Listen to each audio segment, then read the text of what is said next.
This is a 2018 Ford Fiesta. Sometimes it needs a jump start, and Autozone says the battery is good.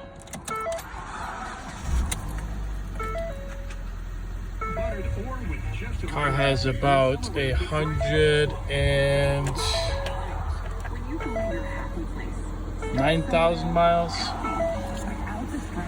and we have no alternator or battery light on, and we're going to do a test of the alternator by turning on as much of the power consumers as we can. It's the defroster, heated seats, fan on high, and we can turn on the headlights on the high beam, so it's as much power as we can use. Radio's on, and we're going to test the output of the alternator by choosing volt DC. I'm just going to put the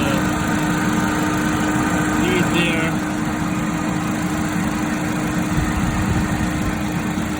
Looks pretty good.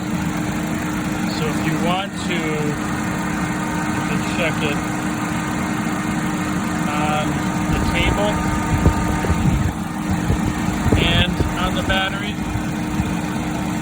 And if you notice a difference,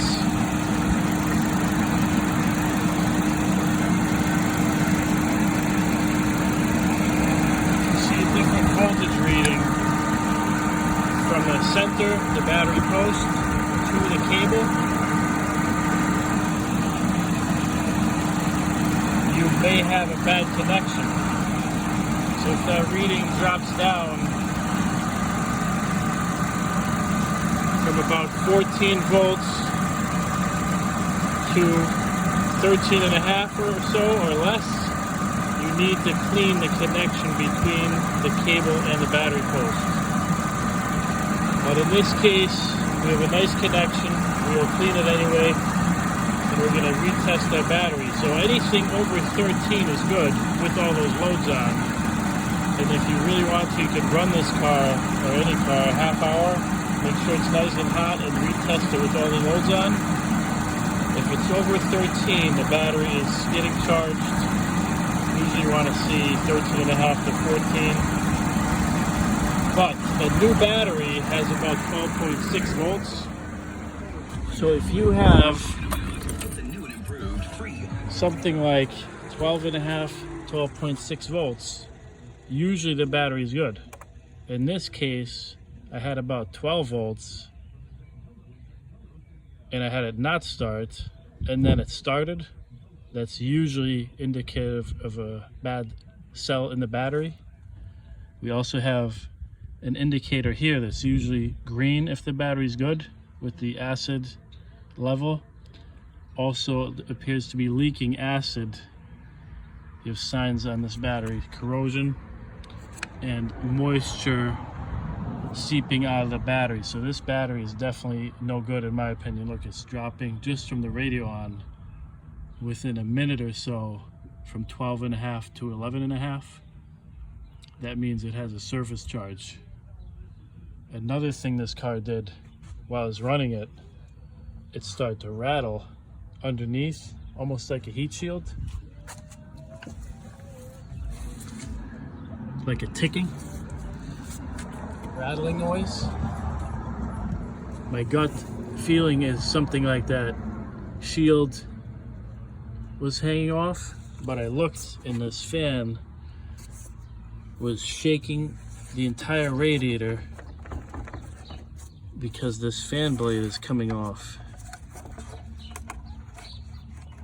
So if you can grab the fan blade, it moves with very little effort. If I've got one finger on it, pushing forward and back, if that fan blade is flopping like that and the whole radiator is shaking, I would definitely change this fan out like I'm going to do on this car. and Autozone for some reason said they couldn't test the alternator. I'm thinking their tester has just maybe had a bad connection with this corrosion. But if you test the battery, and right now just the radiator's on, and you had 12.5, 12.6, which is a good voltage for a battery, and just from sitting here with the radio on, we're dropping down rapidly to 10 volts. At this point, the car may or may not start.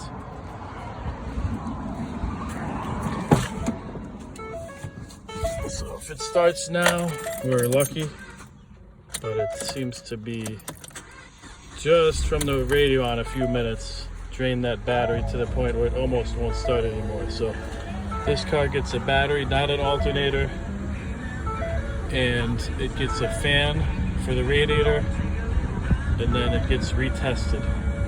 Thanks for watching.